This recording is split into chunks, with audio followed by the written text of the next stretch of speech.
TSC সংলগ্ন ডাক চত্বরে আয়োজন করা হয়েছে একটি বহু ভাষার সংস্কৃতি অনুষ্ঠান। অনুষ্ঠানটির আয়োজনে রয়েছে মাতৃভাষা শিক্ষার গুরুত্ব নিয়ে আলোচনা সভা এবং প্রাণবন্ত করা কিছু আর্ট ক্যাম্প। বিভিন্ন ভাষা ও সংস্কৃতির রঙে রঙিন হয়ে উঠেছে অনুষ্ঠানটি। ভাষা ও সংস্কৃতির প্রতি ভালোবাসা এবং ঐতিহ্যই এই অনুষ্ঠানের মূল কথা। অনুষ্ঠানটির আসলে মূল উদ্দেশ্যটা কি?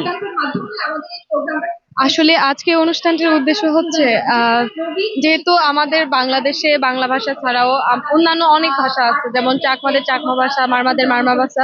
তো আমরা ওই ভাষাকে তুলে ধরে আমরা একটা প্রদর্শনী করছি, বর্ণমালা প্রদর্শনী।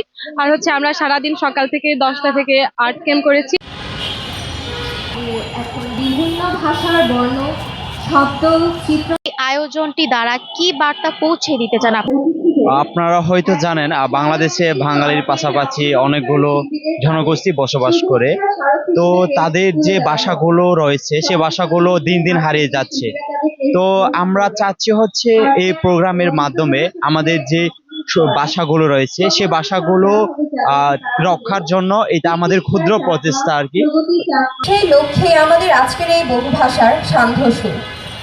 আজকের দিনটি শুরু হয়েছে সকাল 10টায় এক প্রাণবন্ত আর্ট ক্যাম্পের মধ্য দিয়ে।